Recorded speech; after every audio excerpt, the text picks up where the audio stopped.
Musinya apa? Seember atau sekolah. Nggak ada. Dari Nabi SAW nggak ada. Nabi menyuruh apa? Untuk mendoakan. Kata Nabi ketika selesai menguburkan mayat, kata Nabi, istaghfiru li akhikum wasalu lahu tathbita fa innahu al-ana yus'al.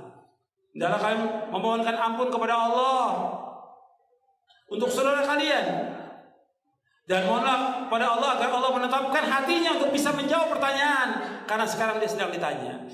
Maka kita doakan doa yang paling gampang dan semua umat Islam bisa mendoakannya. Allahumma ighfir lahu, Allahumma tsabbithu. Allahumma ighfir lahu, Allahumma tsabbithu. Bisa enggak antum?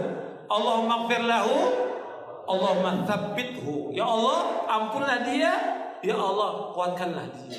Selesai menguburkan mayat lalu doakan itu.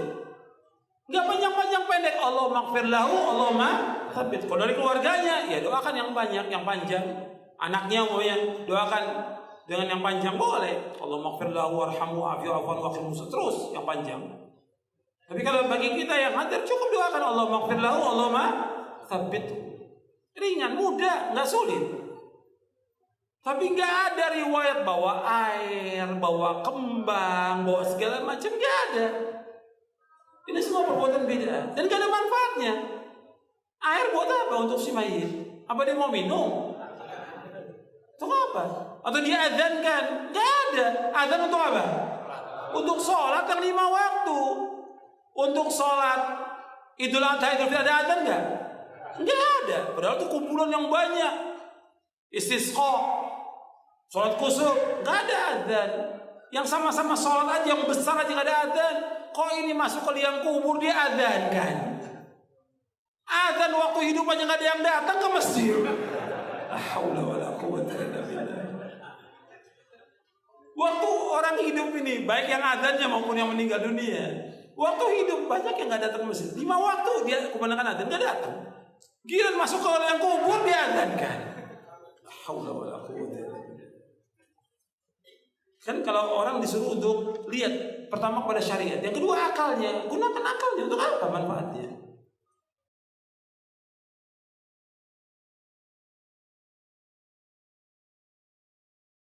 Pak Ustaz, bagaimana hukumnya mengazankan mayat sebelum dikuburkan? Sebab dosen saya mengatakan itu haram, sedangkan di kampung saya itu dilakukan. Dosen kamu, dosen bapak, dosen antum yang mengatakan haram ini, dia dalilnya 2 saja, Quran hadis, Quran hadis. Tak ada di Quran, tak ada di hadis, haram. Mana Qurannya? Mana hadisnya? Tak ada, itu haram. Sedangkan orang yang mengazankan mayat itu, saya tak berani mengharamkan. Saya buka balik kitab mazhab Syafi'i. Ini yang membuatnya siapa? Mazhab Syafi'i. Apa kitabnya? Buka kitab-kitab klasik, saya jumpai kata dia dalilnya qiyas. Quran, hadis, ijma', qiyas. Apa qiyasnya? Kalau lahirnya diazankan, maka matinya diazankan. Itu dalil mereka qiyas. Apakah Ustaz Abdul Somad nanti kalau mati kami azankan? Tak usah. Jadi kalau saya mati, tak usah azankan. Makcik saya meninggal, saya pas di samping kubur. Saya ada di situ. Abdul Somad, iya Pak. Kami azankan atau tidak? Tak usah azankan.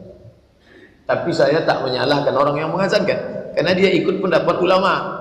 Ulama itu pendapat berdasarkan dalil. Nah, ini tentang masalah bagaimana dalil suatu kaum, dan saya menghormati itu. Tapi kalau tak ada di hadis, tak ada ijma', tak ada qiyas, orang kita saja memandai-mandai, oh itu tak boleh, haram. Ini bukan yang memandai-mandai, ada dalam kitab mazhab Syafi'i, ijtihad ulama.